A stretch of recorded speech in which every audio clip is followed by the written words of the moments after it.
Hello, everybody.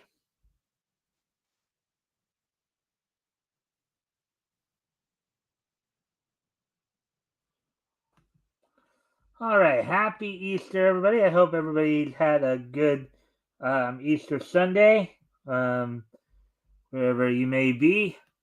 So, of course, this is our weekend edition. We're gonna give it a few minutes. We'll chit chat it up a bit before we get started here. Um, with all that, Yeah. what I'll do is I'll Yeah. hand it over to And Rick. some of us are Easters. Some of our. Go ahead, Rick.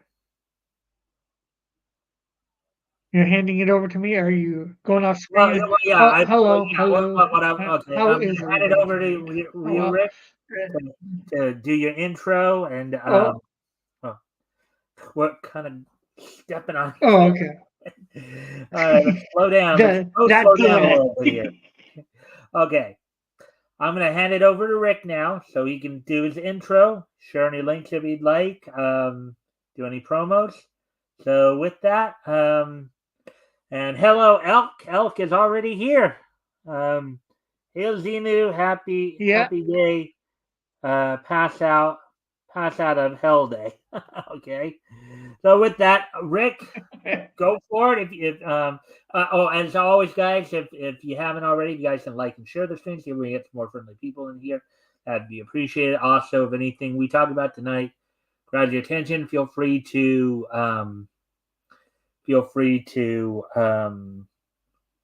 Comment. ask questions and or comment. We'll answer the questions to the best of our ability. So Rick, go ahead and do your intro. Share any links. You know the shtick. Yeah. Well, hello, everybody. How are you today? Hello, Elk. As most people know, I have my own channel doing comics and stuff, and probably most people here already know about that channel, but I'm not sure whether they know about my other channel where I've done reaction videos, played video, and done Canadian snack video reviews. And I'm trying to start getting some more content where I'm doing um, movie reviews. I've just recently done Alien 3 and Alien Resurrection. And as of now, I am. I went to try and do Tarzan, the Fearless from 1933, but I forgot to hit record. So, but anyways, I'll be doing some other stuff. How old is it? It is about the same oldness as my main channel, Cos Comics. I haven't advertised it a lot. I haven't done a lot in it with it besides my couple reaction videos lately. Um, but I've started trying to do a little bit more, just do reaction videos, like first time watching movie reaction videos. So that's probably how you don't know much about it. Yep, Pied Piper of Hamilton. I saw. Awesome, thank you. So yeah, I guess that's it for now. On with whatever else we're going to talk about. All right. So how did your day go today, Rick? That's been going good so far. I went to church today. My normal out here, going to two services, getting the same message practically twice. There's always minor differences in how he does things. From one Mm-hmm. service to another. But it's basically the same message. So, and I just go to the two of the services just for something to do. Better than just coming back here and playing on my computer or whatever. Hmm. Yeah, just And I then guess get yourself around other Christians and get in that community as well. Huh? Yeah, well, it also just gets me out of the house too, for more than just an hour or two or a couple hours. The walk there, the walk back, and the sermon. Yeah, well, I got up, you know, then went to the store to get my energy drink. Then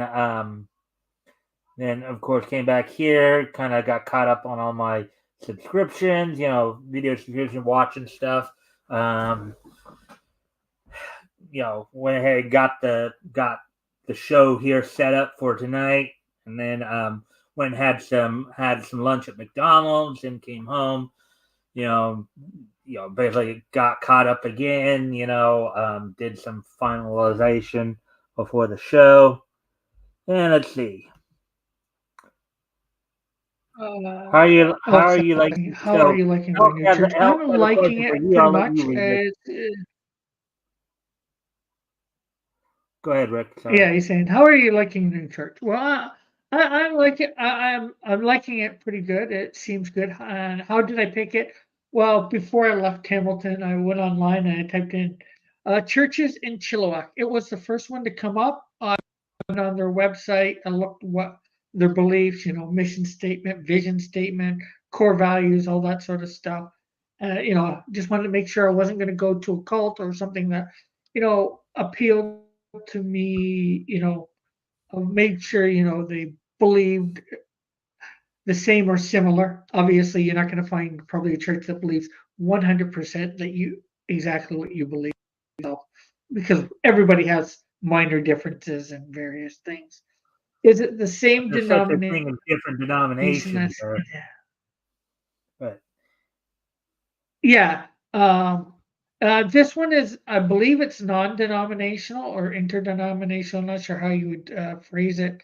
I think it's different. Um, I'm not sure what the last one that I went to was. I think it was technically classified as Baptist, but it was more non-denominational, I'd say.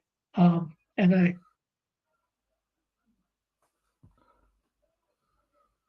yeah, it was more non-denominational. Yeah, Bible-based for sure. Um, well, you I notice how wouldn't Elf have it puts any that other way. too, and he puts that in quotes, Bible based. Eh, Yeah. And then or a different non-affiliated church. Well, it's definitely not affiliated with the one that I was going to in Hamilton. Although I've been to a lot of Pentecostal churches and denomination and non-denominational churches in Hamilton and Burlington area. Let's see. He says Bible based seems to mean evangelical Baptist without being members of a larger denomination. True, true. And yes, they are all Bible based. Well, some of the churches claim to be Bible based nowadays. There are some denominations I would not really consider Bible based, and I don't think we really want to get into that here. It's just Baptists have hmm. advertised their Bible based. Uh, Yeah, I mean, I don't mind going on the sidebar here, to go a little, but we don't want to go too deep because we don't want to necessarily start a holy war here. yeah, well, I don't think we're going to do that, but we are here to, discuss niche stuff and all that. And this a Right. more niche culture, and I guess this could be considered a little bit of. And guess He who says, just popped in, everybody? Hey, Tim. Greetings, gentlemen. Christ Uh, is risen. all Tim right. Yeah. Torton, indeed, Christ is risen, indeed. Tim Torton Exactly. has come in. Yes, I guess so.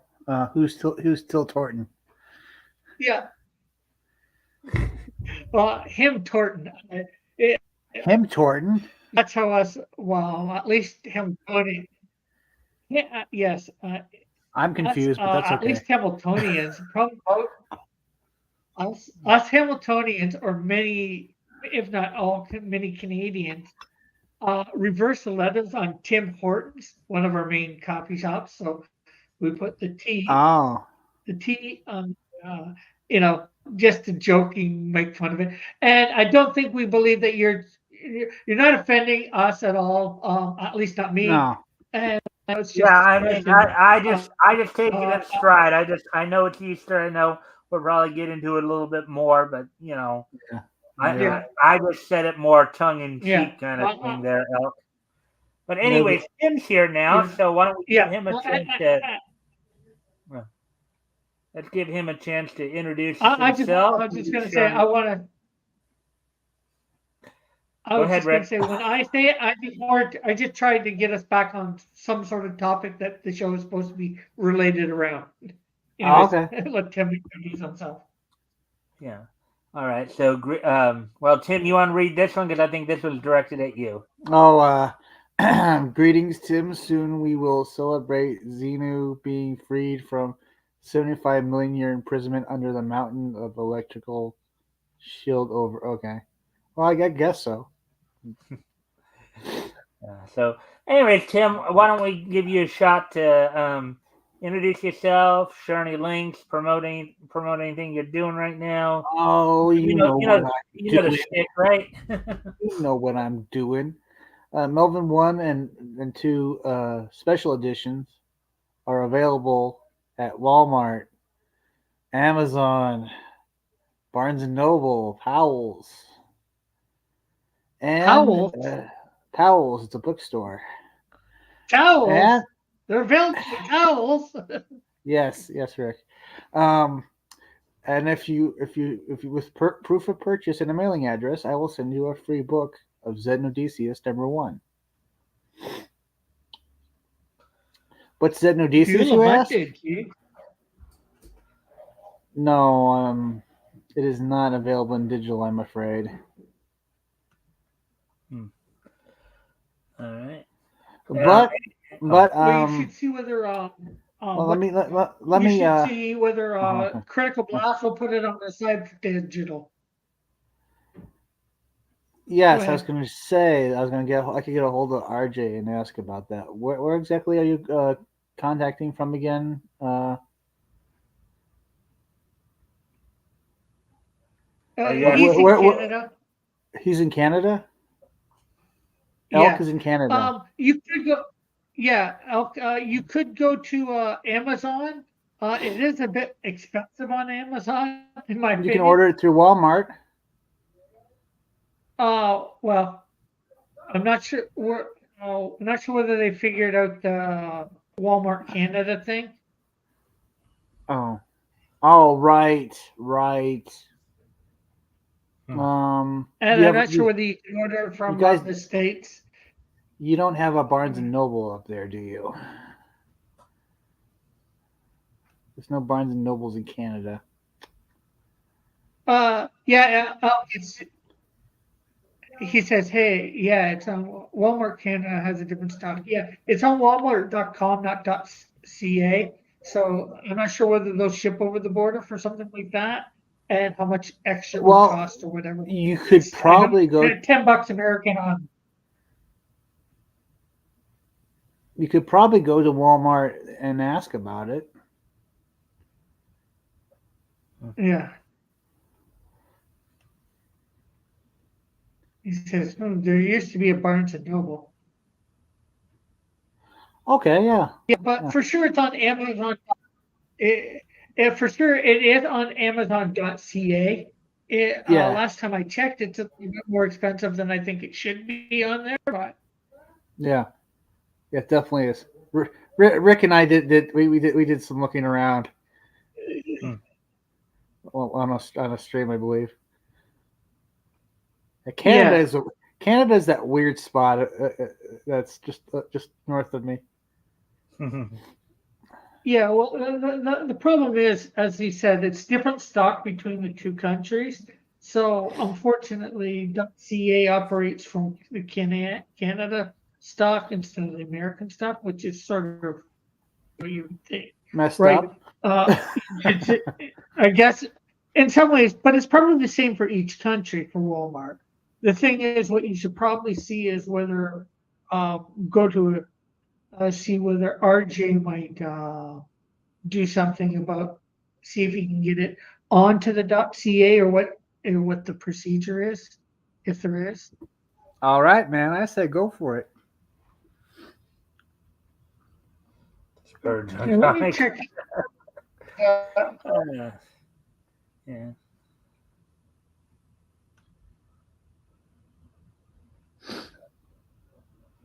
PDF or something. Yeah. All right. So, anyways, was there anything more you wanted to add there, Tim? Or No. Just all right. you might have seen the update on the Melvin 4 cover. If you, oh, and you haven't. Rick probably has. Yeah. Yes, I have. Well, Yeah, I forgot you're not on Twitter. yeah. I'm not on Twitter. I don't plan on going back there. um. So, anyways, let's move on to our first topic I was thinking about tonight, and of course, well, you were in the chat when we were going over this as well. When we were Was I? doing the historical comic retrospect. Oh yes, yeah. You were engaging. That was cool. I'm glad you were engaging. I'm very glad I got the decadent canceled version of Melvin. Oh yeah, that's he got the rare version. It'll be worth hundreds someday. Someday.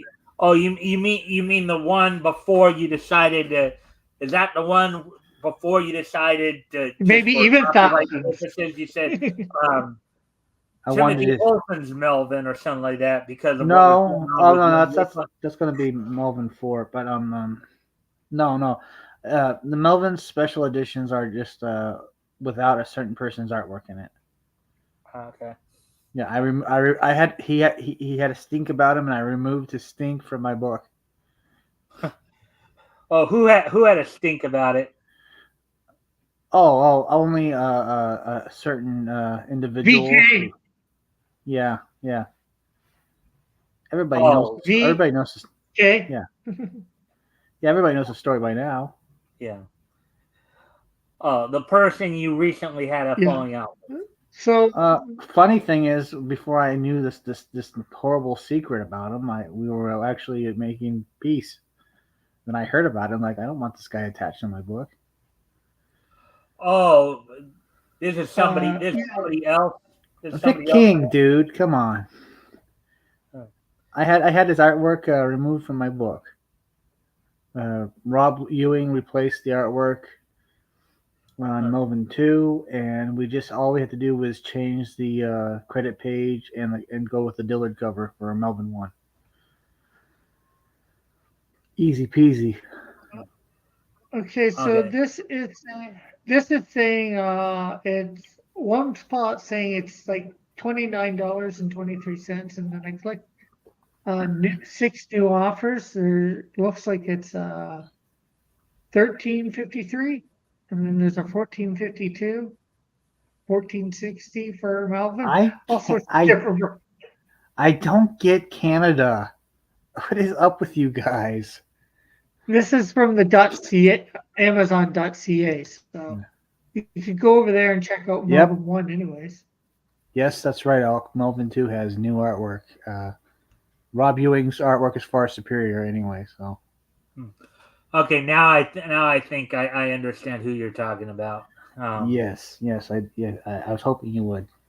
It just took me a while there because I was thinking you may have been talking about another person that you recently, well, No. Anyways, yeah, it took me a sec there to just listen and just really key in on what you were trying to say. I'm glad you figured it out. Yeah. All right. So, anyways,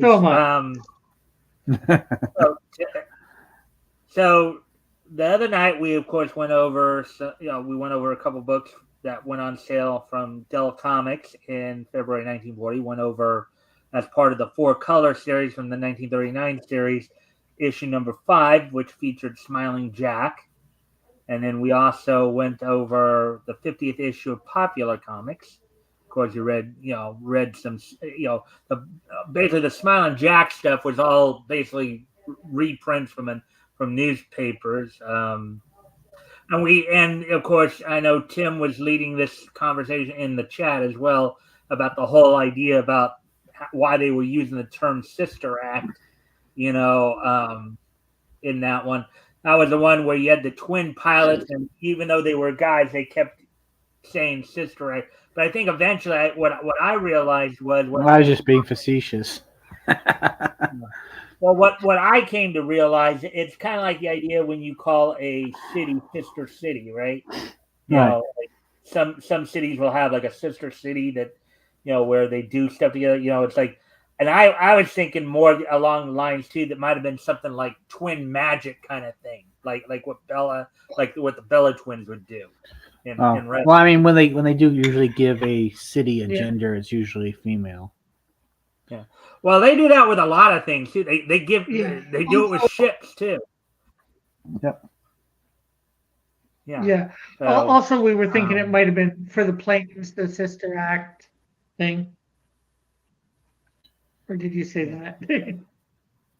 Well, the point I was making was because they were twins, they the idea was they were trying to pull the old switcheroo.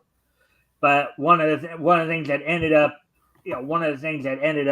getting them in the end when they looked over some pictures was that one of the twins had a black eye, and so to remedy the situation, they try to give the other twin the black eye, but the black eye on the other twin was on the wrong eye. So it was like, they ended up getting. And the thing was, and Rick, it happened. The kid noticed. Go ahead, Rick. No, I just said a kid noticed in it too. Yeah. Well, I know, Rick, you also had kind of an issue with, it's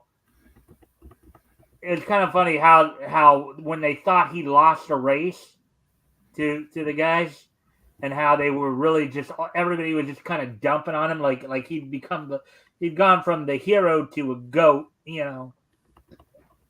And I don't mean the acronym, greatest of all time either. But and then at the end there, they were all like, from one goat to another goat. We're forgetting.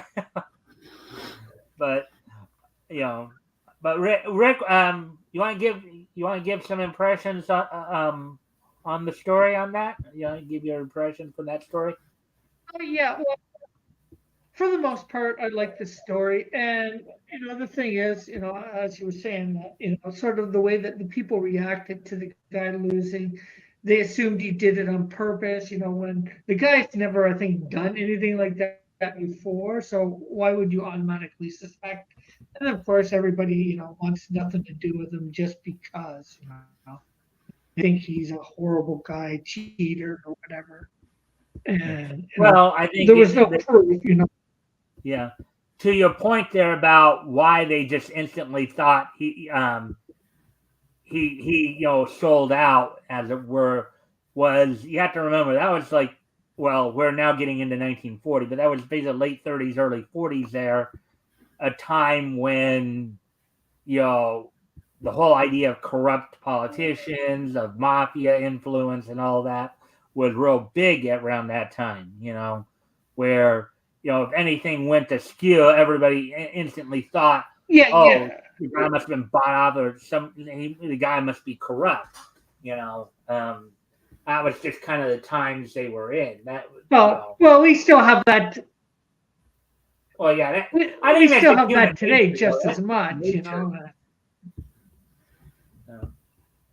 Yeah, but very rare. Not even anybody else nobody really gave him the benefit of. It really showed, in some ways, it's a great story to show how much people are sheep. Go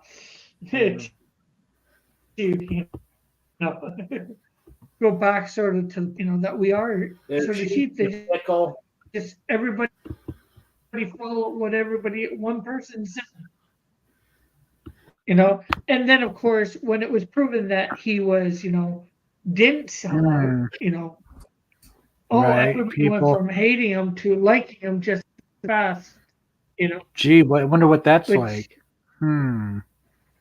Hmm. people are just, Well, fickle's one yeah. term for it. So, that Yeah. was, it was good. That so that was, a good story. For the most part, it was good. And that one thing is part of the story to make it a little bit more interesting. You mean And of people course, follow as you stuff? said, that's a reprint of a bunch of stuff. That was one. Go ahead, Tim. You mean people follow one thing, and then when you go another way, people turn and criticize you?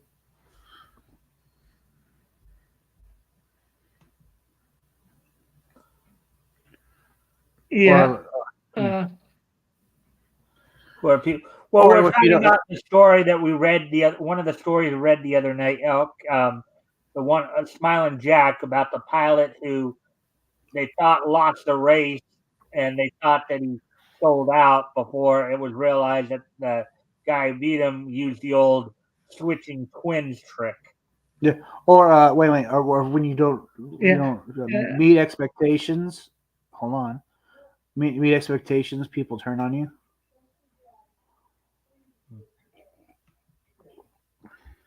yeah. And the thing is, but we're also comparing it to a little bit of real life, how people can be that way. And the thing is, my question is, what did he sell it out for? Like, did he make any money by selling out? No. If anything, he just got his, reputation, quote unquote, tarnished, and he didn't even sell out. So it's just, it's like, oh, okay, story about humans seldom changing their nature. Well, I just sort of derived that from the thing. It didn't really say it, but ultimately it showed it just the way the people were, how they were ready to stab this pilot in the back because somebody said he sold out or thought he sold out when he didn't. And then when they proved he did, they're all, well, he's the greatest of all time. And just a quick reminder They kept to the changing people the in the type of goat he was. yeah, to people in the chat. If you haven't already, if you guys can like and share the stream so we can get some more friendly people in here to engage. That'd be appreciated. Also, if anything here grabs your attention, feel free to comment and or ask questions, and we'll try to answer the questions to the best of our ability. So, Tim, did you have anything more you wanted to say on that first story we read from Smiling Jack about all No, that? no. Mm, All right. So the next story we read, of pretty course, basic story, really. yeah, Yeah. an aviator story, which was another popular theme of the time because there were a number of Yeah. Well, aviation it's also stories. supposed to be kind of a funny story. It's like, right? Yeah, There more were, it slice of was, life. humor based, kind of. yeah, Not with a bit really. of your, yeah, yeah, slice of life with humor put in. But yeah, the next story I think we read was the true crime story. Right. It was a Gangbusters. bit slow pace. Yeah, it was a bit slow pacing. It was all right, but it was a little dry in the way that they did it, you know, especially how they, would more do it today or, even on TV. Well, paper TV back then, they wouldn't do it any Well, yeah, they much were basically different. adapting what was going It on in didn't, real life to a comic book form. yeah, it was just because of the pacing and all that, the way that they did it, it made it a little slow and it was an all right story overall. But it's just, I think they could have formatted it better, but it is what it is. And then, of course, we read a few other Herky or something like that. Kid, Yeah, but before we get to that, little small kid. Tim, you were still with us when we were reading that one, weren't you, or no? Which one was that? The gangbusters one. The true crime one. Gangbusters. Yeah, I think it was. Remind me again, because, like I said, some of these It stories was kind of all a sound the true same crime one. sometimes. It was basically like a true crime type story where they were recounting the story of Right. bank I see. robbers. You Right. know, and then they kept like all the bad guys kept kind of blaming each other for the killings and stuff like that. Right. I think I remember something like that. Well, it was one guy on the team always. One guy was always killing, people for no reason. They were robbing places or whatever, and then he'd kill them or whatever. Just for the sake of killing them. Oh. So I'm not And sure then whether we you read remember that too much. All right. So, anyways, we'll move on then to Herky.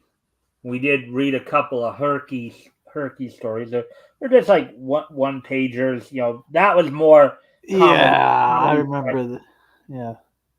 Well, the one story was where the father was, I think, kind of in a very roundabout way, trying to tell his son that he was going to have, and then the next story is, I guess, fast forward a few, I guess, a year or so, and his sister's there with him, and Yeah. But Rick, any commentary on the Herky stories? They were good, comical, good, clean fun. Stuff that you really want to, I think, see in comics. Not that you don't want Easy the to make action and fun of. drama. And I think well, yeah. Obviously, when we went from the one story to the others, the little strips, it had been like 2 or 3 years because he had a sister that was able to walk around and follow him places. So she had to be, like probably minimum of 3, maybe 4. Although, Yeah. she looked Here's a little bit younger than that. here's the thing: when you take drama out of storytelling, you make it boring. Like Well, oh, why I should I think read this? yeah, but I think it also depends upon what type of story you're telling. Like in the case of Herky, getting the perspective of a child on certain things, can be interesting. It may not be like full on drama, okay, but seeing like when the father is asking him, well, would you prefer a little sister or a little brother? That's supposed to. I think Watching a that's kid kind of try to explain his reasoning there, that can right. be kind of cute at times, and Yeah. there's Well, no that's real supposed to be. drama there. It's cute, it's Yeah. Well, that's supposed to be humorous. It's like, oh, that's cute. Haha. That's about it. I don't think anything else Yeah. after I read it. yeah. It doesn't make me think anything except for, oh, that's cute. Yeah. Haha. Duh. Done. Next. Yeah. Yeah, and that's what they're supposed to give you, a good laugh, or a little bit of a laugh, a good chuckle. Yeah. And they did. I think most of those stories did exactly what they were there for, to give you a good little chuckle, Yeah. which I liked. And then I just like some of my. I just like no, some of my confusing that jokes with that I had me to. watching Tarzan. I had some pretty good Yeah, jokes after that one. some of them were a Hey, little funny. hey, son. By the way, the condom broke. And anyway, do you want a brother or a sister? Oh yeah.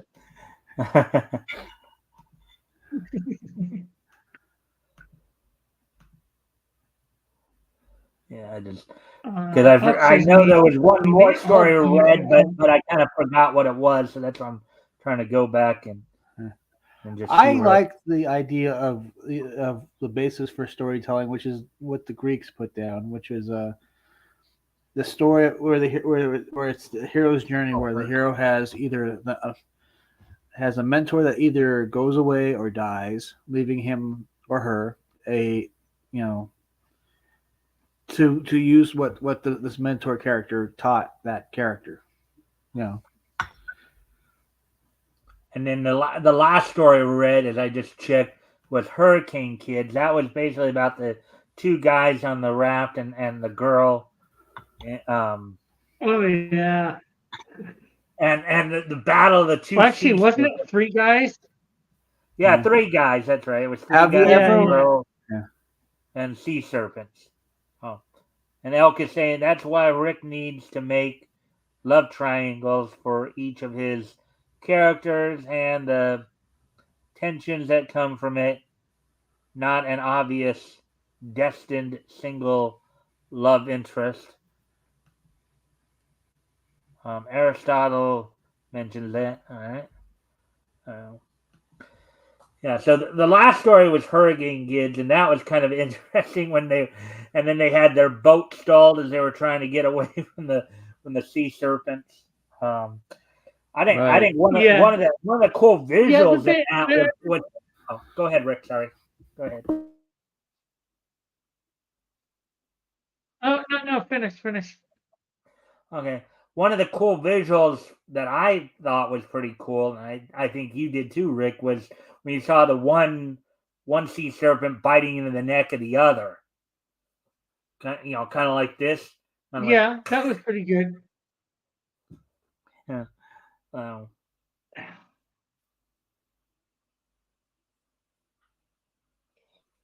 oh yeah. But So yeah, the biggest thing with that is when these three guys are on a boat, in the middle of the water, and they're like, "Oh, there's a couple sea serpents battling. Let's go take a closer look." Um, okay, I don't think that's a wise idea. You're in a boat. These things are huge. Maybe Well, we shouldn't go see the sea serpent. they didn't have Ray. They But didn't. of course, I think Tim's trying to say something there, Rick. That's okay. He wasn't quite done yet. Huh. yeah, go ahead, I Tim. was gonna say they didn't really have very It's much just the delay complex. messing us up. Yeah. Okay.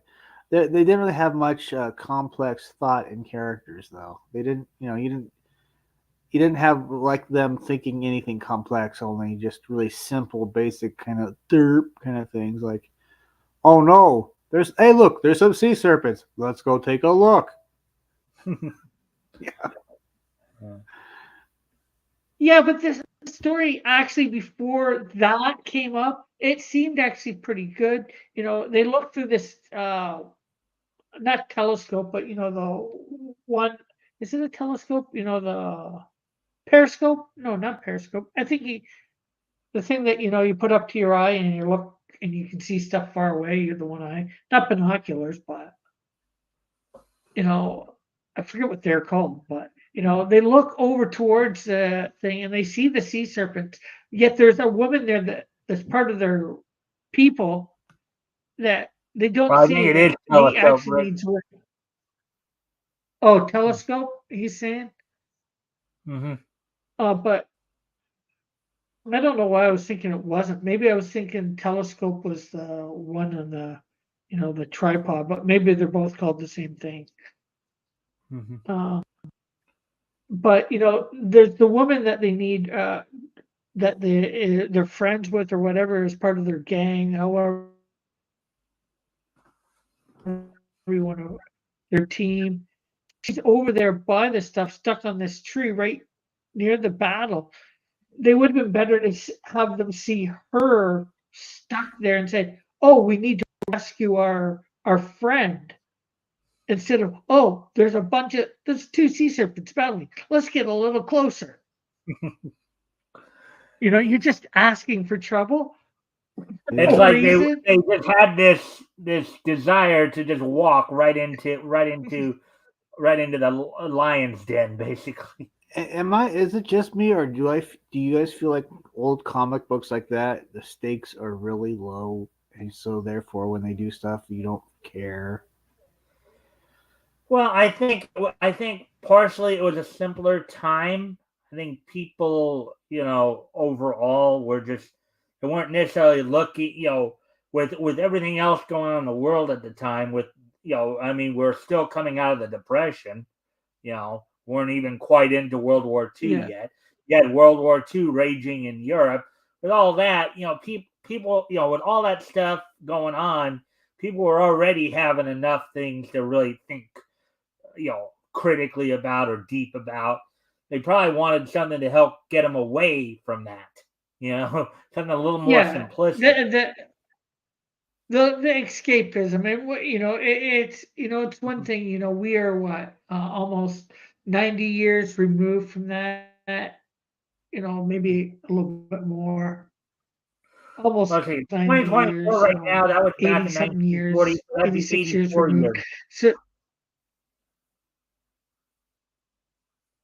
yeah, so we're 84 years removed. We don't, we can speculate what was going through their minds at the time. Would have they caught these things? Maybe, maybe not. Storytelling in these forms wasn't a major thing yet. You know, they were just learning how to do things. So yeah, it's easy to pick apart. And we got plot holes and stuff today still too. So like Mm-hmm. you look at channels on the YouTube like CinemaSins, they pick out all this stuff in major movies all the time. And people And we can do do that. We do that commentaries. here a little bit too. With the we do that a little bit here too with the historical comic retrospect as well. We pick them Yeah, apart a little bit as we're reading them dramatically and stuff like that. Elk's got a couple of comments here. So the storytelling was unevolved and not very good. I don't think it was just the stakes though. I think human level stakes can be more compelling than Galactus eating planets. Well, there is some argument I about the would whole agree idea, with that. human drama. It's a matter of how well the story is told. Yeah. Um. Again, true, true. you know but it's just small little things like that, like like the why they went over towards the sea serpent. That did it make the reading the story unenjoyable? No, but it's like, okay, I think it could have been better if, and it's easy to do it after the fact. 84 years later, picking apart this story like that. I wasn't back then writing, or whatever, obviously, because I wasn't even alive back then, but, I really and none don't of us think they were. were really looking at making like award-winning stories. I think they're like, let's just crank this bullshit out for people to read and make a little money. I really don't Exactly. think they were trying to. Yeah, Exactly. Yeah. I Well, don't think. I don't even think the concept of world building wasn't really there for another couple of years because I do know like DC and Fawcett, I think were two of the first ones to actually to seem to indicate that there was some kind of shared world or shared universe in their comics. Even quality to maybe a slightly lesser degree, but overall, I don't think that concept was really coming into form until like the Silver Age, where the whole idea of a shared universe. Well, Uh, DC, I think, might have had, well, they wouldn't have had that either. They wouldn't have had the shared universe quite yet, I don't think, or it might have been on the crisp of it. But they were doing some minor world building, say with Superman and stuff. As you said, they had a recurring villain, the Ultra Humanite. So that's part of world building, you know. Mm-hmm. You know, so they did have it a little bit, but not to the same degree as even with It would be Namor. later. Yeah. Right.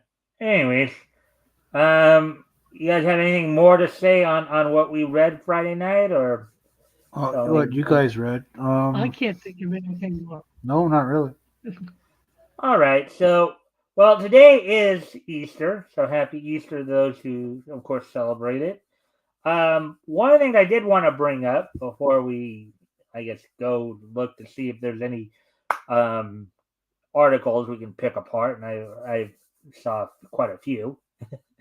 um, but with it being Easter, I wanted to know from you guys if you guys have any fond memories of any particular Easter cartoons or Easter animated specials that you may have Nope. grown up watching. Nope. I mean, it was all about the Um, Christmas and Halloween specials, wasn't it? Well, we've done that too before around those times, but now I'm I asking you will. Yeah, I will. Go ahead, Rick. I was gonna say I can't say I have any fond memories about Easter cartoons because unfortunately they don't do the same build up as they do for Christmas or even Halloween, as Tim was sort of saying. But I remember, like almost every Easter I'd go over to my grandparents with my mom, and then we'd end up watching Ben Hur or the Ten Commandments or both, on their TV, because it was put on pretty much every year on TV, since it was made in theaters and all that. Mhm. So Yeah. some year, I remember in some ways that this was boring, but I eventually got into it. I liked it a little bit. So that's a fond memory of Easter for me, going over to my grandparents and then us Well, watching Ben because Hur or the Ten even I Commandments. know that. Yeah, you're right in that there wasn't always a whole lot of build up for the Easter ones like there was for Christmas and Thanksgiving and Halloween. You know, but over the weekend here, because I know that Tune In with Me had a special this past Friday where they were looking at, they were, quote unquote, celebrating Easter a little early. And they did go over some cartoons that were Easter themed. And I'll talk about those in a moment because Elk has something that I think you might want to read, Tim, because I think he was directing it. You here. Sorry, I had to unmute myself. Yeah, Tim, good point. I think pop culture has largely ignored Easter as far as fiction has Xmas and Halloween. That's not since Charleston Heston. Well, I think it's because Halloween and Christmas are huge marketing time of the season. Candy companies and costume companies really market around Halloween. Toy companies market around Well, Christmas, so they Well, yeah. pump out more Well, specials. Easter though, Tim. To your point though, Easter. If you're talking about the idea of marketing stuff, Easter to maybe a little lesser degree than Halloween, admittedly, but they also market Oh, candy? Yeah, candy. Yeah, yeah. yeah. The chocolate Easter bunny yeah, eggs, and right? there's more chocolate than candy. Yeah. So I mean, yeah, but I was reminded of a couple. So there are a couple of Easter themed cartoons that I was kind of reminded of. One of them was a Bugs Bunny cartoon called Easter Eggs, in which the Easter Bunny, who is depicted here as kind of a brown looking bunny, um, not racially or anything. His fur was just brown, as compared to Bugs' gray, but the Easter Bunny had basically tricked Bugs into into Taking over delivering for him. Easter eggs or Easter baskets to a couple of problem cases. One kid who was being the one kid who the first kid he was delivering eggs to was depicted as a character that was depicted quite a bit around that time, around the 30s, 40s, and all that. There's a character from the Red Skelton show called the Mean Little Kid.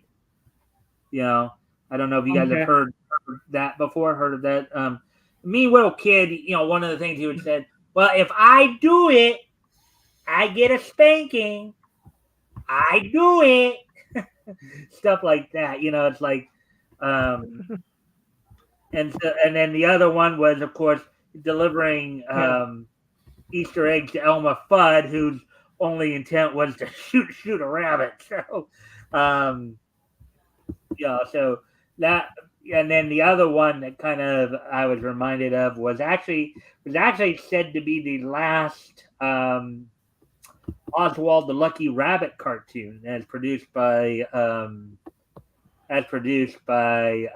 Walter Lantz Productions.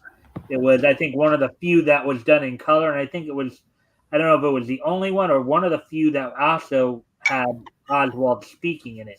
Kind of a musical one where Oswald is sitting there conducting a bunch of hens laying a bunch of eggs. Even an ostrich gets involved in it, and of course, then they go through the whole process of turning painting these eggs, coloring these eggs, and all that. Had at one point in there, you had them just dump all the colors into one bucket, and then mix it so much that it was most of it was black with just splotches like red, blue, all that, and then they throw the colors, and then the little ball, the thing of color, whatever you want to call it, ball or a thing of color, then splits off into all the separate colors into all the different buckets that So that was kind of cute. And then loading up the as they called them, the Easter special planes with Easter baskets, and then flying overhead and dropping the Easter baskets. The cartoon was called Egg. Let's see, Egg Catcher, something like that. Sounds interesting. Yeah. JR says it's an phenomenon that a bunch of Jewish-led movie studios cranked out Charlton Heston-type Bible stories that has dried up since the 1950s. Yeah. Although there's been a few, there was Passion of the Christ. They've done a few other ones, of course, not as big budget as Ben-Hur or Ten Commandments. Yeah. They've done those movies too, but again, not the same budget, the same bigness as those ones. Yeah, and I think I do remember hearing. I guess there was another Easter story. I think they've adapted the tale of Peter Cottontail as well in an animated special on an occasion or two as well. So yeah, Peter Cottontail hopping down the bunny trail. Da, da, da, da, da, da. Yeah, I know there's a few Easter specials out there, and I've seen a few of them, but they don't stick out in your mind as much as like Rudolph or Frosty or stuff like that. Santa Claus is coming probably to because town. as Tim pointed out earlier, they're not marketed as much as the Christmas and Thanksgiving and Halloween specials are. Yeah, and I think part of it too could be is every year we know December 25th is Christmas, right? We don't know every year when Easter. Well, we sort of know in advance. We can chart it I out, think but Christians it's know not probably like more than anybody because I guess Easter is directly linked. I don't know if it's supposed to be what the. it's linked to Passover. What was that? It's linked to Passover. So unfortunately, with Passover, I you don't got the remember Jewish. the 12th, 15th, or 13th week in the year or something like that. Yeah. Well, the thing is, Passover, of course, is done by the Jewish calendar. Thus, we set when trying to do Easter, we have to know where the Jewish calendar is, where Passover is on their calendar, which is why it fluctuates every year. Either sometime in March, sometime in April. That's why the fluctuation. There's not a specific date like there is for Christmas, so you don't have that Easter season build up, if you will, for lack of a better way of saying it. So that's probably what makes it harder. It's kind of And again, funny even with that, in the Judeo-Christian culture, Jesus' birth has a solidified date of December 25th, yet his death is not so. If you read the Bible, it never says December. yeah. Actually, I think we all know that, but it's the date that we've chosen to take to celebrate his birth. That is true. And yeah, and again, I was going to say, even with Halloween, we know the exact date Halloween's going to be on, October 31st. It's something that doesn't change. We know that Halloween, you start about the beginning of October, you can start the Halloween season, and or even in September nowadays, I think. And So Elk is we saying like know it. Ramadan, the Jewish calendar is lunar based and not the moon based in A New Hope. Elk, that's no moon. Yeah, so But I think that might be a lot of why Easter is so hard to peg down for something like that. You don't know the exact date that's going to fall on each year. Like this year, it's March 31st, where next year it could be, April 7th, or the year after that, it could be March 10th. I know it can't be right. probably as early as March 10th, but you get my picture, my Yeah. point. I think, as I understand, I think this is one of the earlier times that it would or could be, because usually, most of the time, it usually falls in April. Easter does, at least that much I do know. Most of the, I'm saying most of the time. Sometimes it has fallen into March, Yeah. I think, but I think it's a rare thing where it falls into March. I think it's usually sometime in the first couple of weeks of April. So, Yeah, and part of that is because the Jewish calendar is shorter than ours. I think they have 360 days. And well, this is what I've heard. They have 360 days, and every 7 years they add an extra month. Now, I'm not sure how true that is. That's what I've heard. I have a Jewish friend that I could actually ask. We could even probably research this, and maybe Alp knows too whether that's right or not. Metal would know probably for sure too. But it's something that I've heard. You know.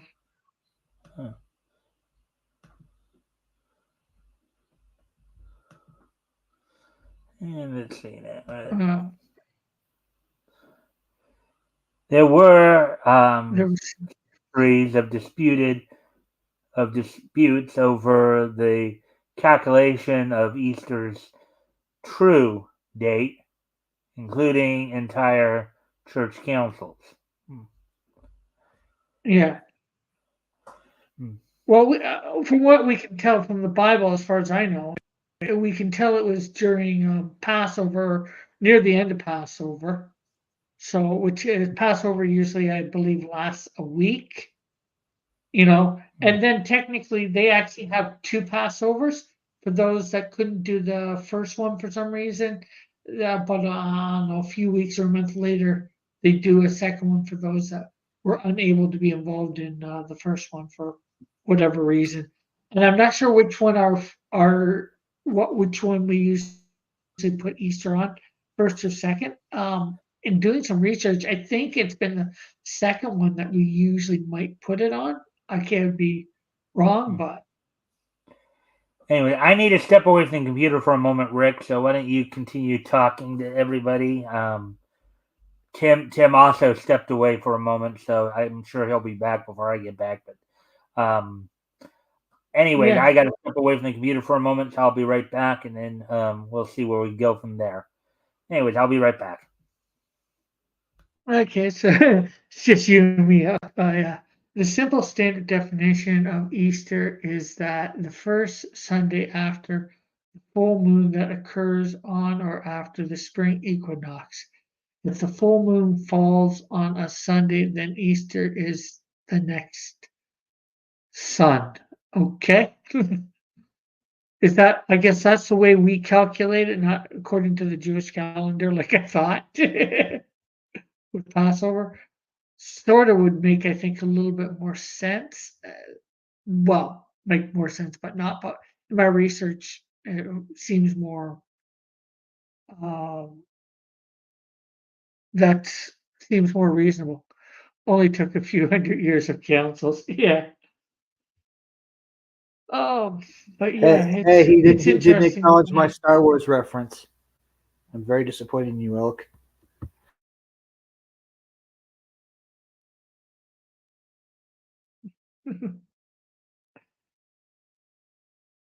Yeah, but it was him that gave the Star Wars reference with A New Hope. And I countered with another Star Wars reference. Now the question is, did he mean that as a Star Wars reference or not?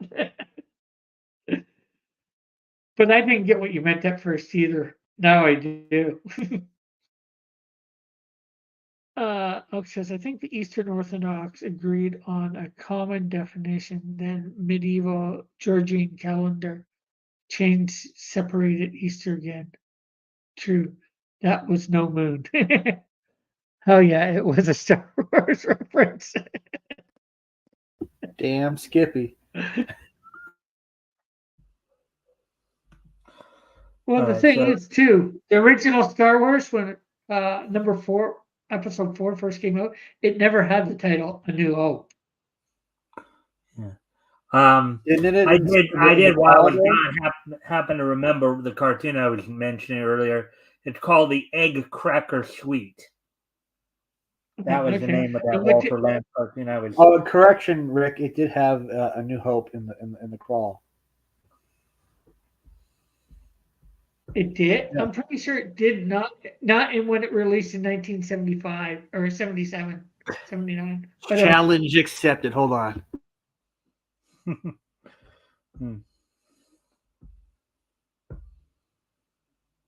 it might be a little bit hard to find it now.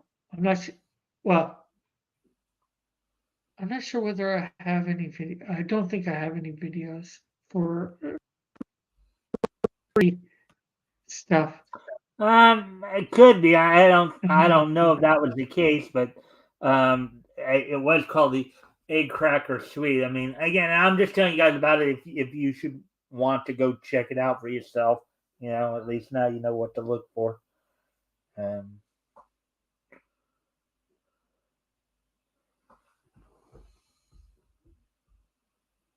You gotta love how Tim's trying to search out now the internet. Did the 1979 version of Star Wars when it aired in theaters? The title A New Hope in the crawl. Dang it! You're right. You're right. It did. It didn't have a. I just looked at it. It was It just starts on the like. Oh, you got me. Yeah. Enjoy your victory, Rick. Enjoy it.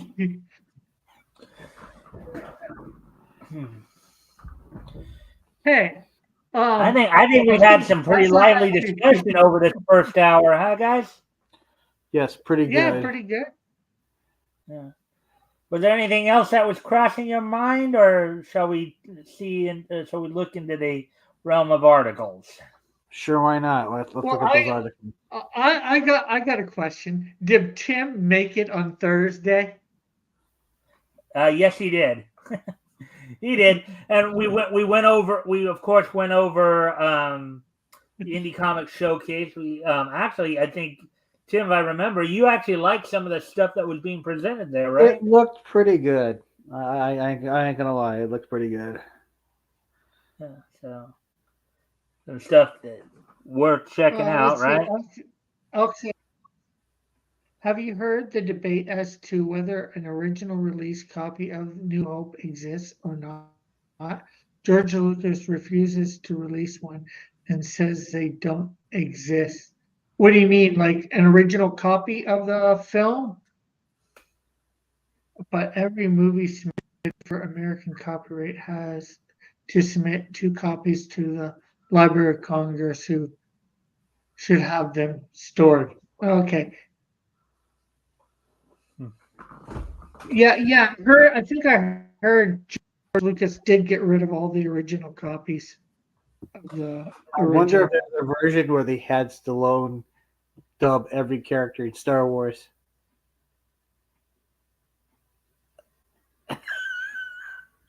I'm kidding. I'm sure it's not. It would be pretty funny though. All right. So, anyways, with that, why don't we go ahead? Yeah. Actually, there's a story. I guess the first one, and I don't know if this might be the only one we might do tonight. Yes. This is a story that was actually might do one or two of these depending on how long we go with the first one here. So this is a story that was picking up a little bit of steam, over the last couple of weeks here. Japanese Communist Party seeking to file formal United Nations complaint regarding manga featuring sexy female characters. Article by Spencer McCauley. You're laughing there, Tim. Why? I'm like, oh wait, so out of all the things you could bother the United Nations with, sexy female characters in manga is one of them. Yeah, this is another case of a very loud minority trying to impose their will on the majority. Actually, it's kind of funny because a Japanese politician who is not part of this party, if anything, was running on the idea of keeping stuff like this from happening in Japan. So, article by Spencer McCauley published on the 28th, which was, of course, Thursday. You got a scene there of some of the characters from One Piece. You got Nami, Nico Robin, and Chopper right there. So, and Elk says yes. Elk says yes. George Lucas says there's no 1970 release versions of New Hope. Only special editions that he has made and remade exist, supposedly. Well, the only thing I'd say that is untrue about, I am sure there are some people out there that have VHS copies of New Hope before all the remakes are done. In fact, I think I have a friend who has a copy of that. And if she ever dies, it's mine.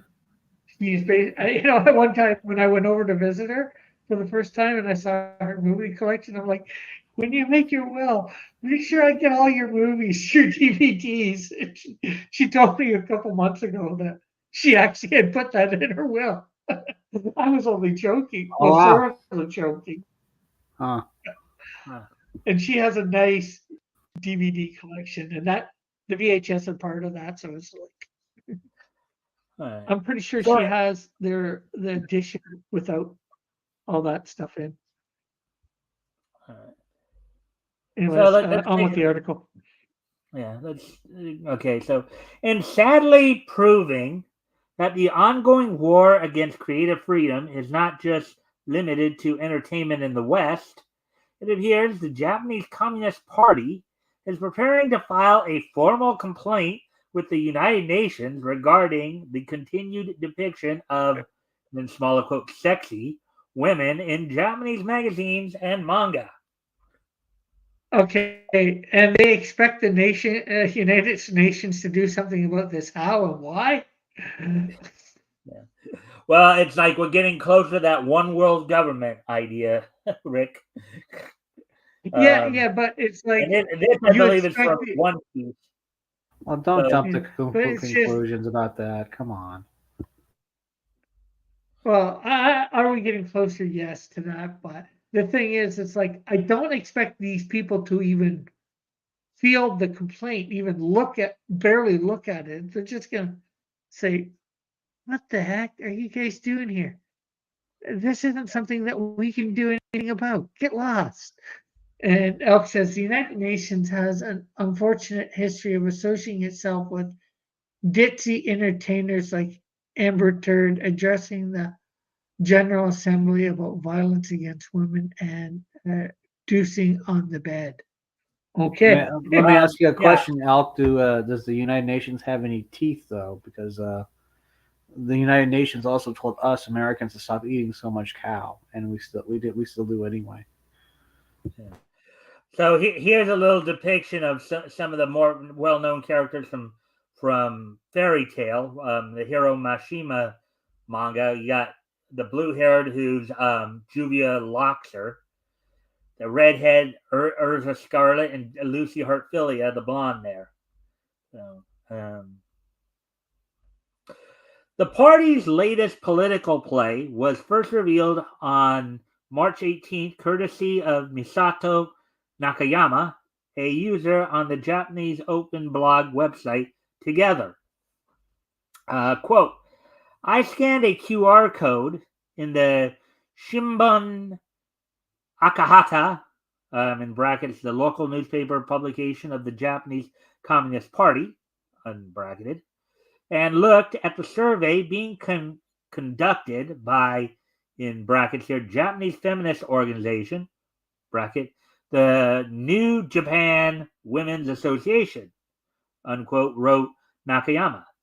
As machine translated by DeepL, quote, it seemed that they were conducting a survey about magazines. The question was, quote, were there any magazines in the store that you were interested in, such as adult-oriented magazines, unquote. Okay, these wouldn't be adult-oriented things. And who do they think they're going to curry favor with for this in Japan? I don't know, Rick. In fact, as I said, there was actually one. It's funny because there was a manga creator who actually did and is a member of the Japanese Diet, which is basically their version of Congress, who actually was elected on the whole idea of protecting manga from stuff like this. So I think his name was Ken Akamatsu, I believe was his name. However, far from just actual pornographic, in smaller quotes, adult magazines, many of the titles listed for selection in the survey were manga magazines for both younger, or shonen, and older, seinen, male demographics, the latter of which tend to include photo shoots of real-world female models, including Akita Shoten's Weekly Shonen Champion, Shueisha's Weekly Young Jump, and Haku Sensha's Young Animal. Quote, in parentheses here, this last entry perhaps best known as the home magazine of the late Kentaro Miura's Berserk. Now, Berserk, I haven't read the manga. I've seen the anime, or the first anime that was back in the 90s. It's a pretty graphic and gory anime, to say the least. So, anyways, Elk says it is thought to have a soft power. They power of advocacy, not administrative coercion, although it can indirectly apply through treaties. Tim, yeah. what do you mean? And then Elf's like, the UN in the West, at least, is thought to have soft power, meaning something to close to media influence on academia, influence on public opinion. Yeah. And then Tim says, I don't feel they have any teeth. Yeah. In the UN in the West can achieve coercion, regulatory power, fines, and such through constructing treaties between national governments. The reason for this survey, to help the Japanese Communist Party file a formal complaint with the United Nations regarding the continued allowance of, in smaller quotes, sexy female depictions in media. I'm just got a quick question. What does the Communist Party care about characters being depicted sexy? Doesn't seem like something that they would stand for either way. It's about control. They want to control what people can consume and do. Okay, I guess I can see that. Yeah. Now that guy right there with the big sword behind his back there, that's the main character from Berserk right there, and that's a huge sword. And then the warrior right there, that's actually a girl right there. Guts and Casca, that's their names.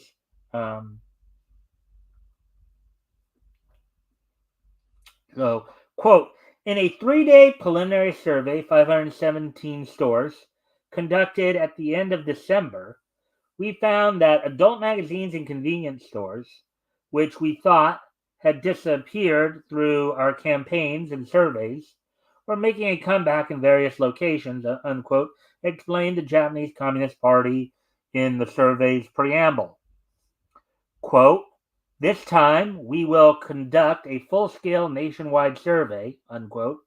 They detailed, quote, we will investigate whether there are adult magazines that treat women as sexual objects in convenience stores that are used by everyone regardless of gender or age, and submit a request to the convenience store headquarters with the results. We'll also include a report to the United Nations Committee on the Elimination of Discrimination Against Women. Basically, the initial vote spell out CEDAW. CEDAW! Okay, how is that discrimination against women? Women are, I think what their argument would be there was that it's discriminating against women because it's the objectification of women. It's the idea that that by having these, mangas, comics, magazines, books readily available for people, it's making the suggestion that by reading these, people will start to see women more as objects to be, desired, taken. It's kind of the same premise as if you play a violent video game, you're going to go on become a violent person. Mm-hmm. Yeah. In other words, they think people are stupid. Yeah. But see, objectification, which that is what you're talking about, that's not discrimination. You're not discriminating against them in any way, shape, or form. Well, maybe not. Usually, I think from their point of view, it's not maybe not in the way that we're thinking of the word discrimination.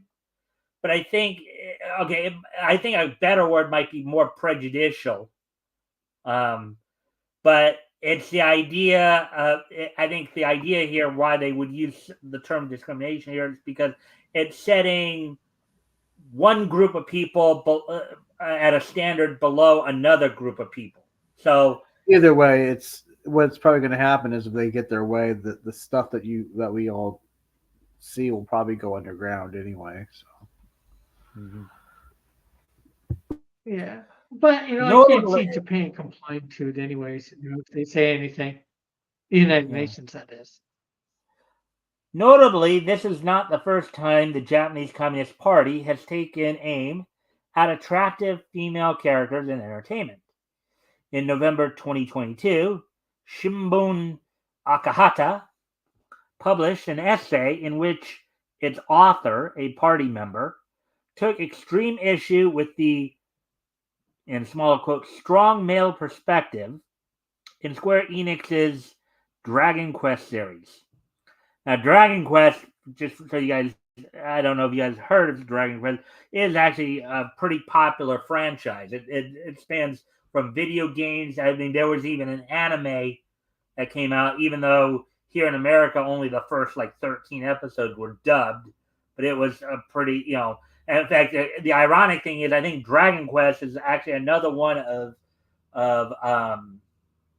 Akira Toriyama's works.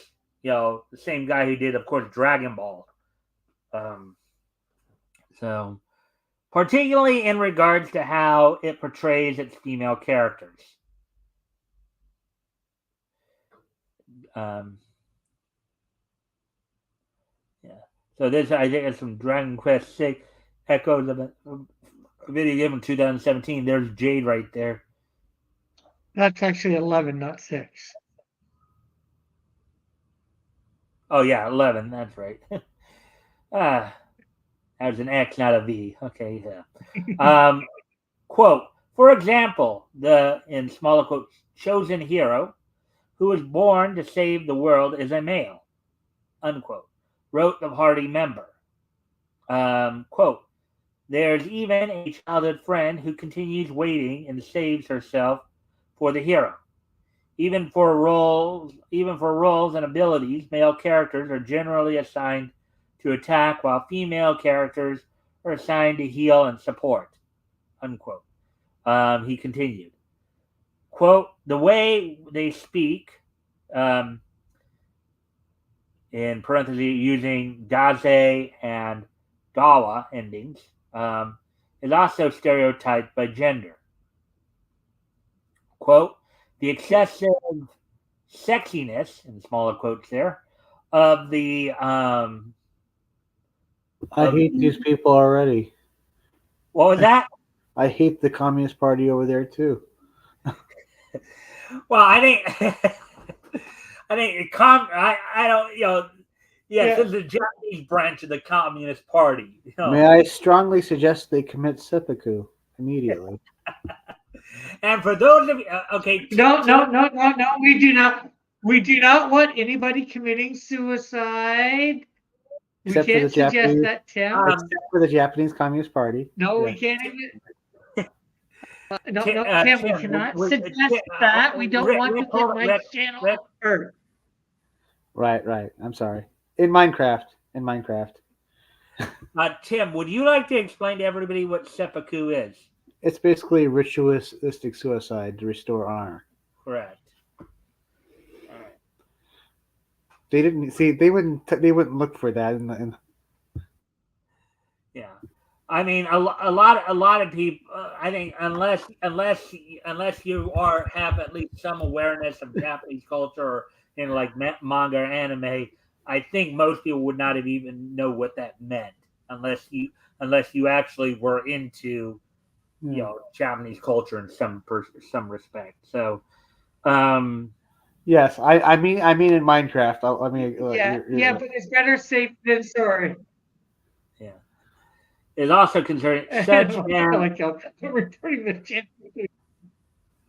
What's Elk saying, Tim or Rick? Sorry.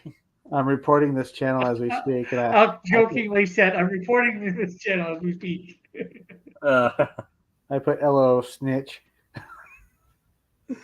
All right. Let's see. Where are we? I was going to say something to the paragraph above. I think I was Such going to say as something to the paragraph above.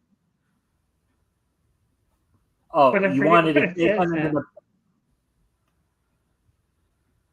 what? This right here? No. In the article. Oh.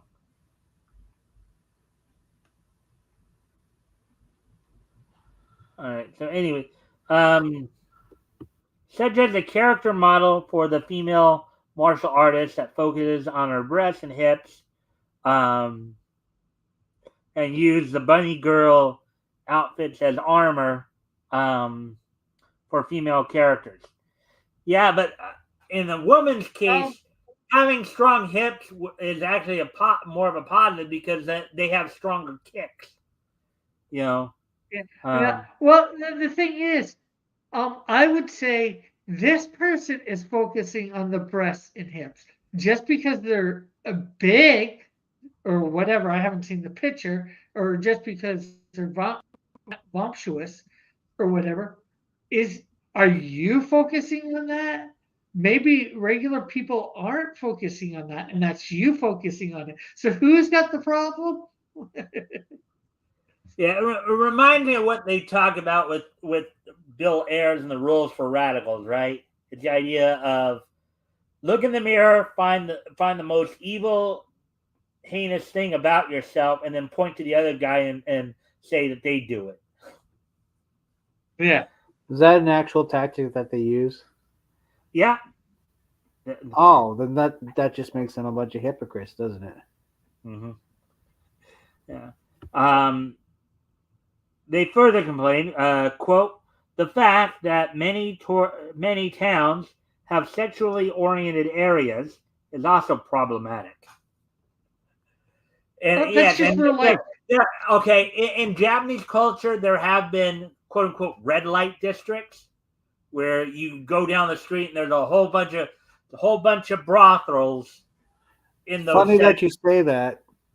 I was just watching an episode of Shogun where the main character, with the permission of the Lord was it Lord Taganawa or something like that, he tells his translator, take him down to the local brothel, and so that he may pillow with a woman, so that way he won't be so restless. And Elk says Christian gaslighting exists too. Yes, I know. Oh, I said, oh please, I don't use gas, I use matches. Oh boy. Well, just as long as we're not passing gas, that's okay. I don't use gas. I use liquid. Oh boy. Well, gas isn't gas. Isn't gas from liquid to? And that's the end of that article right there. So yeah. So any further thoughts on what we just read, guys? Well, it looks like we need more extreme entertainment more than ever because now they're trying to sanitize it. This is what I warn people about. See, to sanitize entertainment, and not make it a choice is a form of control. Mm-hmm. No, obviously, I don't think.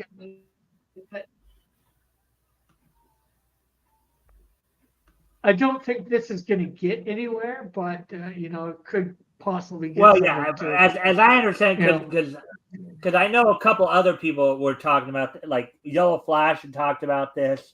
I know Vera Dark had talked about it, and I agree with you, Rick. I don't think it's really going to go anywhere because, as I understand it, according to some of their coverage, the Japanese Communist Party is actually a very minor party in Japan.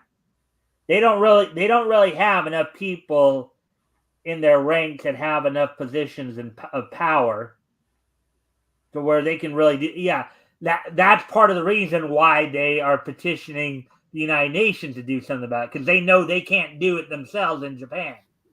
They're a minor party. Well, that's what I mean. Even in petitioning the United Nations, I don't think it's going to go anywhere. It's like I think I know in Canada there is, and I'm sure in the States there's a party that says it's communist, and it'd be just like one of them petitioning the United Nations for something like this. They're just going to look at them and laugh. Okay, so Elk is saying here, anyways, it shows we need genuine men's movements in government and non-government organizations to counteract. Actually, that should be one word, just to let you know. NGO influence at the UN and elsewhere. We need ministries of men's affairs, men's advocacy organizations funded by government, funded by United Nations. But something though, most of these organizations, basically the white male is the devil. Okay, to these people. Yeah, but of course he's saying more than just white male. But he's I sort of agree that you probably won't see that, unfortunately, because it's slowly becoming a thing, letting people know about men's issues and stuff like that, sort of along the lines of what Elk is talking about. But I think it'll be quite some time before we get any sort of big thing like what he's talking about for men. Even when we had a lot more say, if you will. We didn't have those things then, but then again, we never thought that men needed them. Mm-hmm. Anyways, look, we're just coming up on 1:30, so I think we got enough time to hit at least one more article here, because I think this one's going to be more of a release type article. Nothing like overly controversial. Here, but just one to kind of, for instance, if certain groups started advocating for them, like churches, that might be a beginning. But I do think churches in their own community do have, like in churches, and Rick, I'm sure you know this too, and I've been in my fair share of churches. They do have like men's groups, they have women's groups, they do Yeah, have yeah, different. but what he's talking about is a little different than just having a men's group, a men's quote unquote Bible study. He's like churches will advocate for the poor or help the poor. I guess a men's group men can get together and help each other. Um, Mhm. but it's a different what than what he's suggesting. Well, Like I the think in churches legal do it. parlance too, when it comes to custody here in the states, I think women, when it comes to custody cases, women still have more power than men in that regard, um, even to this day. Usually if there's a divorce and there's children involved, the mother usually has the advantage in possibly getting the kids. You know, um, Yeah, that I'll agree. Yeah, most likely. uh, Also, Elf did say before that last statement, we need men's study departments at every university. There's a million miles of basic men's rights that men's right things that haven't even begun to build. True, true, true. yeah. So, anyways, let's. Unfortunately, a lot of people think men already have stuff. I was just gonna say, people think men already have all this stuff just because they've been in power for so long, or had the power. I mean, if men if Anyways, men as a whole wanted to be if men as a whole wanted to be totally evil about it, they just because they're naturally physically stronger than women, they could just physically force the situation, but most men will not do that because they know better. You know, so you do have a handful of men who unfortunately don't know better, but that's just society. Society in general. You have good and bad people on both sides of the aisle. So, with that, let's move on to this next story. This one, as I said, might be a little more. So Big West, which I believe is some kind of company, announces Maycross franchise to big. I guess they're a production company or what have you. Maycross franchise to land exclusively on Disney Plus and Hulu. Now, the Maycross franchise, most of us would know that as Robotech. You know, the yeah, Robotech series. That was the Maycross series. So yeah, Matt Cross. yeah, Macross. The Mecha fans rejoice following the conclusion of Big West. Studio Nue and Tatsunoko Productions' brutal 2-decade-long court battle against Harmony Gold. Macross has finally been liberated for a long-awaited worldwide release. Now, Harmony Gold was the company that originally had the distribution rights to the Macross franchise. So, um, on March 18th, the anime's official website unveiled the long-awaited news that, in parentheses, as translated via DeepL, that the majority of the Macross franchise will be available on worldwide Plus anime streaming service Star, except for US, um, where it's expected to instead land on another of Disney streaming hubs, Hulu.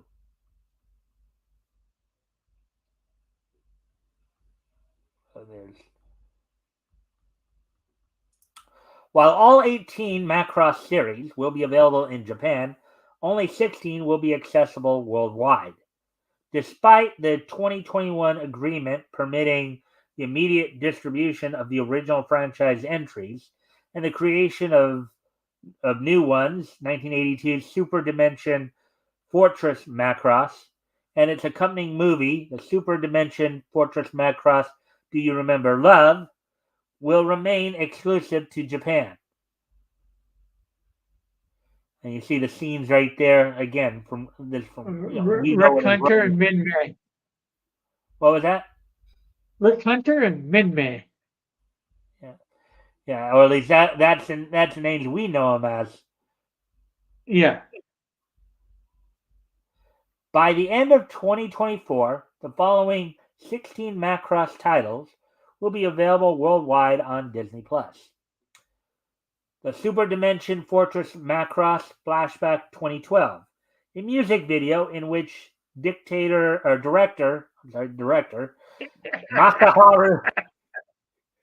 Masaharu Kawamori himself re-edited famous scenes from the Super Dimension Fortress Macross and its movie adaptation, The Super Dimension Fortress Macross Do You Remember Love, to Lin Minmei's song Do You Remember Love. So that I believe is the girl right there you were mentioning, Minmei. Yeah. I forgot her first name. I just said by her. Yeah. The Super Dimension Fortress Macross 2 Lovers Again, set 80 years after the events of the Super Dimension Fortress Macross, the 6-episode anime follows Scramble News Network reporter Hibiki Kanzaki while covering the UN. Spacey's first clash against the Marduk. Hibiki discovers Ishtar, an emulator, whose singing can enhance the Marduk's power. Following his discovery, Hibiki brings Ishtar to Earth to teach her the planet culture.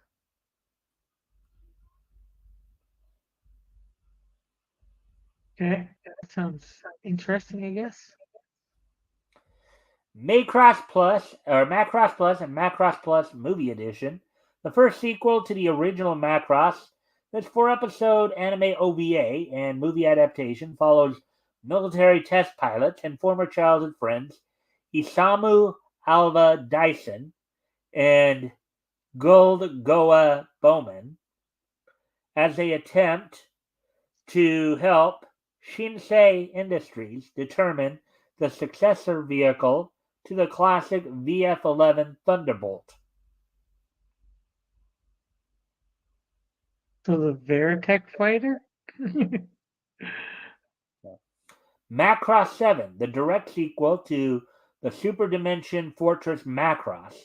This 49-episode anime chronicles the Macross 7-led 37th Colonial Fleet's colonization mission into deep space, including its confrontation with two hostile alien enemy forces known as the Varata Army and the Proto Devlin. Tim, you've been a bit quiet. You have anything to say on any of this thus far? Is this What was that? is this one the Inved War? This it says the direct sequel, so and I think the Could be. Inved I War don't. was the second one, wasn't it? Yeah, I In only what saw they released Robotech. originally. Well, that's what I'm talking about. Robotech had what 2 or 3 seasons. Um, there was something called the Embed War, which was right after the the ship in space that transformed, but that doesn't look like it with those guys. Yeah. I know that there was a transforming motorcycle that sort of became a suit for the guy. Mm-hmm. Yeah. Macross 7, the movie, The Galaxy is Calling Me. This 3-episode OVA takes place roughly around Macross 7, episodes 38 through 40, fills in the gaps regarding how Basada Neki met Marlene Flair Genius' older sister, Emilia Genius.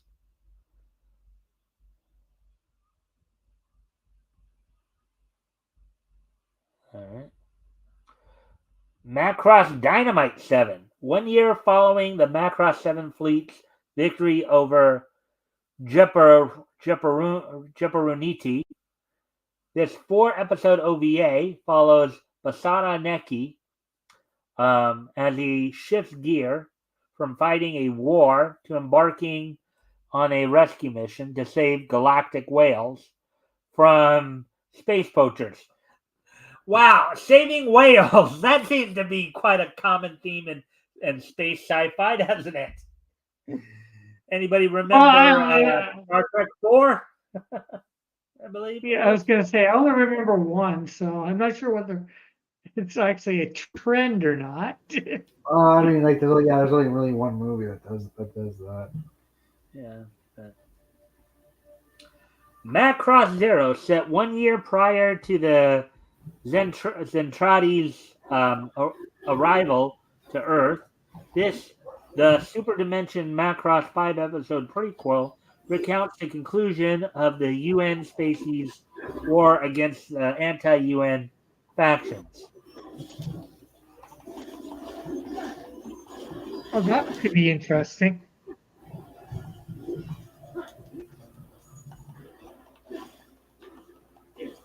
I'm hearing some kind of background noise somewhere. Oh, it's probably my video game. Oh, you're Continue. playing a video game now? Yeah. I can do both. It's called multitasking.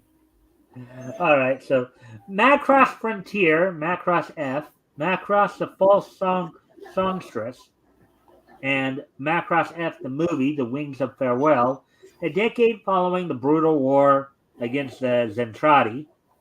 The 25-episode anime and 2-part movie adaptation centers around mecha pilot trainee Alto Satomi, rising pop singer Ranka Lee, and pop idol Cheryl Nome, and not only chronicles their time assisting humanities in their journey towards the center of the galaxy, but also their eventual confrontation with the biomechanical alien menace known as the Vajra. The Vajra. The vagina? No, Oh, fine. the Vajra. That would be funny though that would kind of be funny though if you did actually have a race of beings called the vagina. That would be kind of funny. They're hostile towards us for some reason. Yeah. Anyway, Macross FB7 Galaxy Flow. Well, you could just call them the Reginans. Yeah. Listen to my song, similar to the Super Dimension Fortress Macross Flashback 2012 and Macross 7 and Macross Frontier musical anthology crossover was part of Macross 30th anniversary project and features new songs and animation from Macross Frontier Studio Satellite. How many sequels did they make of this thing? Huh? Are the sequels related to the cartoon, or is it like one of those? Well, they said Well, I think they are all part of the same universe. Well, it's probably I think it's very similar to. I think Macross is very similar to Gundam, in which it's just one big universe, and just they're showing stuff that happens over time. You know, Macross Delta and Macross Delta the movie, Passionate Wakure. 8 years following the events of Macross F, this 24-episode anime and compilation film follows 26. next. What was that, Rick? It's 26, not 24. I thought I said 26. It's 26 You said episode 24. anime.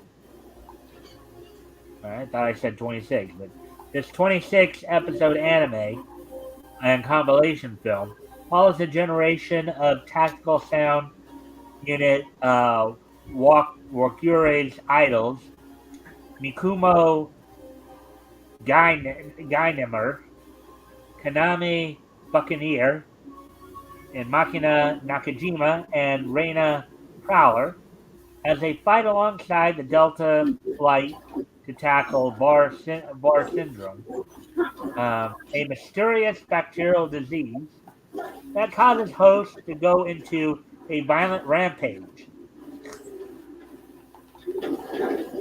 And there are the girls right there.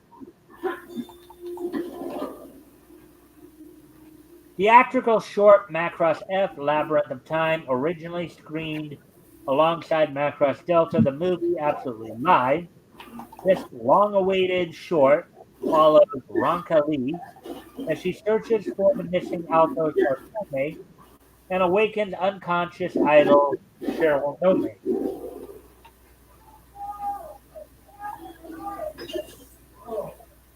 Macross Delta, the movie, Absolutely Live, in the direct sequel to Macross Delta and Macross Delta, the movie, Passionate Valkyrie, the franchise's 40th anniversary project sees the Kingdom of Windermere's newfound peace as secured by the tactical musical unit Valkyrie, shattered by the Heimdall organization's new mission to liberate children of protoculture and eradicate Lady M.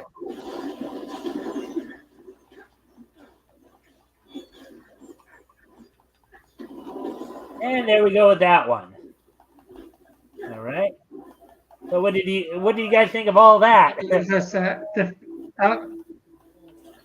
don't really. interesting. I guess so. I've never really followed it. I've watched all the original Macross for English, anyways. Stuff the series or whatever. Well, I think the seasons stuff or that was whatever it done is. for English was only limited to 2 or 3 of the animes. But Macross series seems to be much like the Gundam series, just has quite a long history there. Yeah, so now we're at an hour 46. I think it would be a good time to start winding down a bit here. What did you guys think of the show? We had quite a few good discussions tonight, huh? Yeah, I think so. Yeah. I mean, yeah, it went pretty how do you good. feel about it? I like to. Yeah, I liked it. I think we really got us sharp with a couple of things, that we didn't have to rely on articles right away, and then we got into a couple articles that led to some pretty good discussions. So as far as I know, you guys should be Rick. You should be okay for Monday and Wednesday, and Tim, you should be okay for Tuesday and Thursday. Then. All right.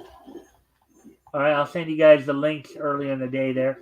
All right, so with that, we are coming down towards the end. So what we'll do right now is today is Sunday, March 31st, 2024. It is Easter Sunday here. So we will go ahead and take a look back at this day in Nietzsche, or this weekend, rather. This weekend in Nietzsche history. History! So first off, we go back to yesterday, back to March 30th. We head back 90 years ago yesterday. I'm not sure whether I want to go back to yesterday. Well, yesterday was all right with me. 90 years ago yesterday, the Columbia Pictures Bowery Days premiered in theaters on yesterday's date 90 years ago. It was a Crazy Cat feature. Of course, Crazy Cat started as a comic strip character, was adapted into movies and all that. But on yesterday's date, 90 years ago, yesterday, Bowery Days from Columbia Pictures premiered in movie theaters. It was distributed, of course, by Columbia Pictures, produced by Charles Mintz. Crazy is a bartender of a tavern on the street of Bowery. He serves his patrons. Okay, yeah, we won't read the whole thing. So, anyways, so we have Crazy Cat instead. We have Crazy Cat instead of Smelly Cat. Which one would you prefer? Crazy. All right. So, anyways, moving on now to 5 years ago yesterday, as on yesterday's what date. a jump! Yeah, on yesterday's date, 5 years ago today, the following anime concluded their runs on Japanese television. following anime concluded their runs on Jump. The second season of the Momonoke from Pierrot Plus.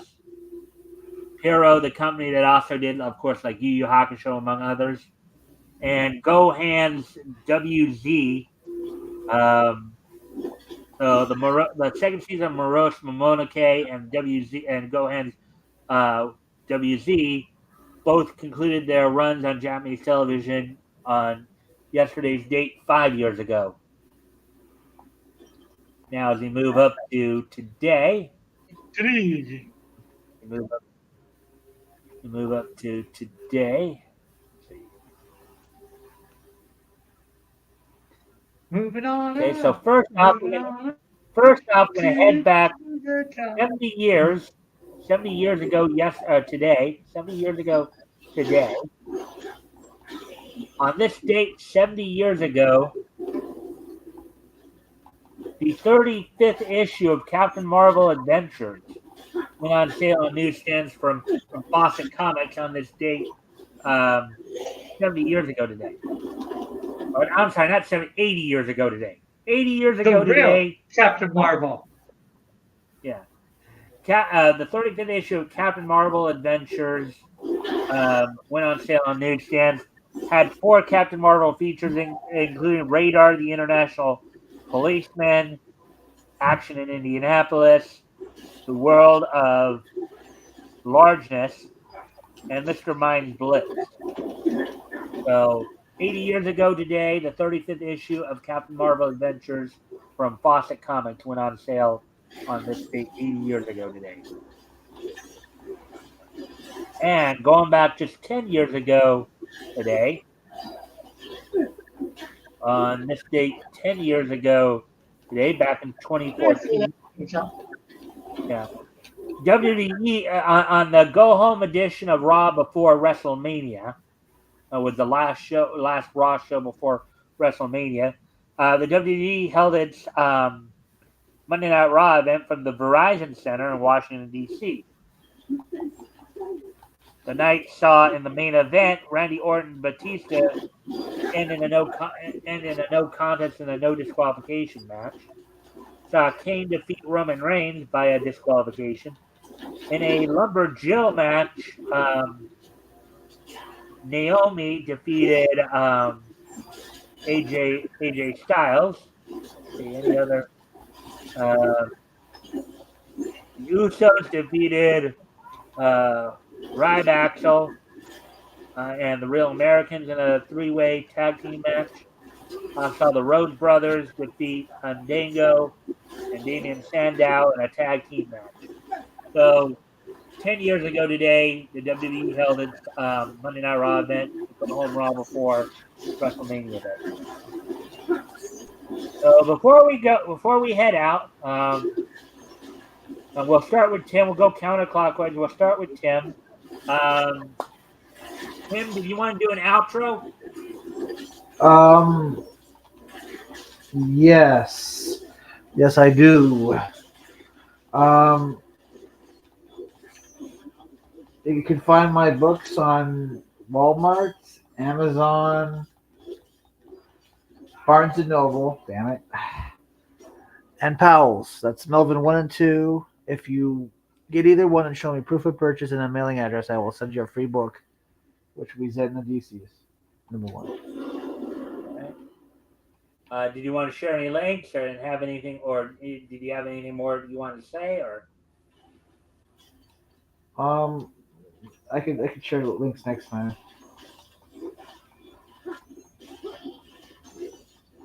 I didn't have anything queued up. We can wait a few minutes if you want to try to find something. All right, hold on. Sorry, I got distracted. Okay, you guys continue talking amongst yourselves. All right. Well, while we're waiting for Tim to cue that up, Rick, did you want to do an outro for you right now? Whoa, we lost Rick. I think his internet kind of may have crashed. Yeah, or something like that.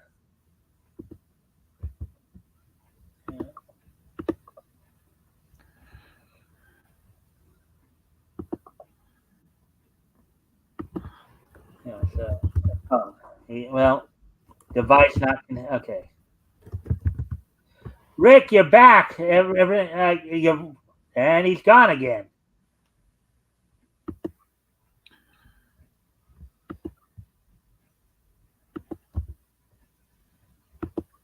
And I do see that Tim did actually get some links up there.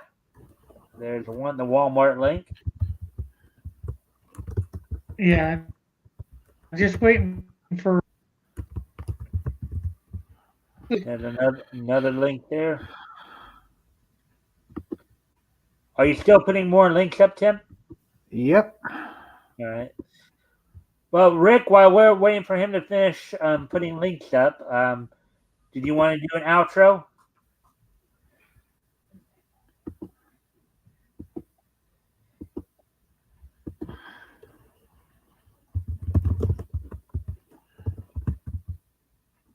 I was just gonna say, just go check out my latest videos on either Cross Comics or Piper of Hamilton. And the link for Piper of Hamilton is up in the chat near the beginning. And new video Cross Comics, some my possible musical videos. I'm actually going to have another character possible music video up later this week. I've actually just did one today for the Flame. So, yay, it's another character other than Snowdrift and Toxico. Yeah, wow. And there goes his connection again. Your connection's going wonky there, Rick.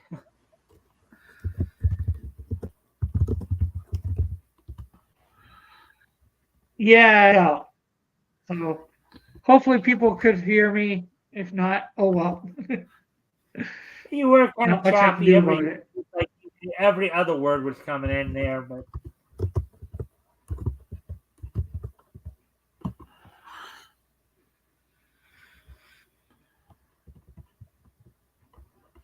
God damn it. Hopefully over on YouTube they were able to hear it clearly, but I doubt it.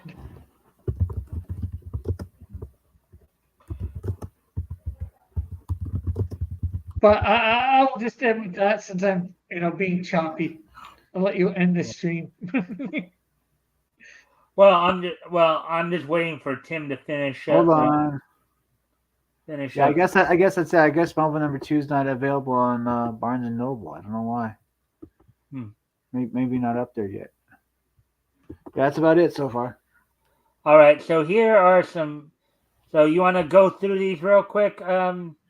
Explain to everybody what these, as I highlight them. Yes, that's Melvin number 1 at Walmart.com. Melvin number 1 special edition. That's Melvin number 1 on Amazon. That's Melvin number 1 special edition at Barnes and Noble. That's Melvin number 2 special edition on at Walmart. And that's Melvin number 2 on Amazon. All right. So if you guys want to check any of that out, there you go. So with that, I thank everybody for being here. So we're going to wrap up here. Of course, we'll be back here tomorrow night with more Niche News. I'll send you the link tomorrow, probably in the morning or midday, Rick.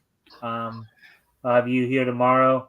And of course, this Friday, April the 5th, we'll be continuing our look at comics that went on sale in February 1940. This week we'll be focusing in on Harvey Comics, and my co-host for this week will be RJ Carter from Critical Blast. So with that, I thank everyone for being here tonight. I hope everybody enjoyed the show. And I hope to see everybody back here tomorrow. Bye.